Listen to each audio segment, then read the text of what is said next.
Pada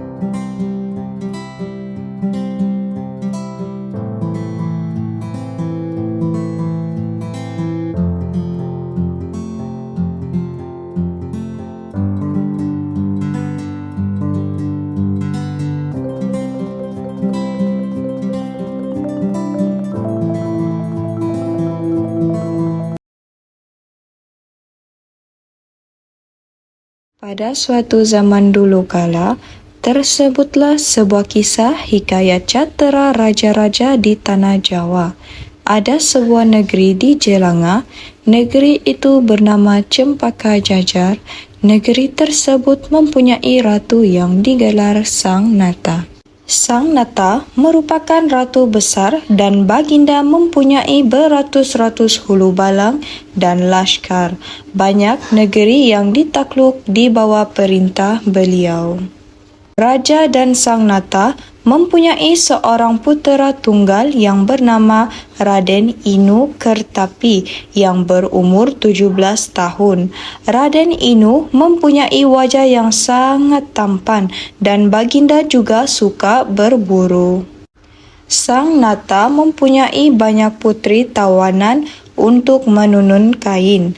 Baginda mempunyai seorang putri tawanan yang rupawan yang bernama Raden Puspa Kencana, namun digelar sebagai Ken Tambohan.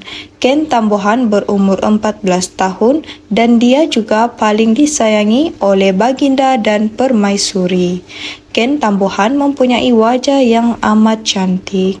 Pada suatu malam, Ken Tambohan dan Raden Inu bermimpi bulan jatuh ke pangkuan pada hari dan waktu yang sama. Apabila mereka berdua terjaga dari mimpi, kedua-dua mereka terfikir apa maksud mimpi mereka tersebut. Keesokan harinya, Raden Inu memberitahu mimpinya kepada Raja dan Sang Nata. Baginda berdua mentafsirkan mimpi puteranya itu untuk dia segera bernikah. Sang Nata bersyadang untuk meminang putri Ratu Banjar Kulon sebagai istri puteranya. Pada suatu hari, Raden Inu pergi berburu bersama kedayan-kedayanya di kota Batu, tempat terbinanya istana Ken Tambohan. Tidak lama kemudian, baginda dan kedayannya mengejar burung serundit yang masuk ke dalam istana. Semasa baginda di dalam istana, baginda ternampak Ken Tambohan yang sedang menenun dan Raden Inu pun jatuh cinta pada pandangan yang pertama. Selang beberapa hari, baginda memberitahu isi hatinya kepada Ken Tambohan. Tidak lama kemudian, mereka pun berkahwin tanpa pengetahuan ayanda dan bondanya. Beberapa bulan setelah pernikahan mereka, Raja dan Sang Nata mengetahui perkawinan yang telah dirahsiakan oleh putera tunggalnya itu. Sang Nata amat marah lalu memanggil puteranya untuk menghadap baginda. Lalu Sang Nata berkata, "Wahai anakku, sesekali-kali tidak bonda suka engkau beristrikan Ken Tambohan itu. Ia anak celaka dan jarahan. Hailah Ken Tambohan, jika ku turutkan hati, sekarang juga ku kan jadikan kau abu." Sang Nata menitahkan anaknya untuk pergi berburu. Apabila Raden Inu bertolak pergi berburu, Sang Nata berjumpa dengan Ken Tambohan lalu berkata, "Hai si celaka, tidakkah engkau tahu bahawa engkau ni orang tawanan? Patutkah engkau bersuamikan raja bangsawan?" Ditamparnya Ken Tambohan dan diusirnya. Ken Tambohan hanya mampu menangis. Sang Nata menitahkan pelebaya menghantar Ken Tambohan ke tempat Raden Inu berburu. Namun, ada niat buruk di sebaliknya.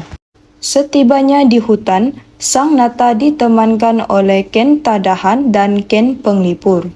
Setelah jauh berjalan, tibanya di bawah pohon cempaka yang mempunyai sebuah batu besar.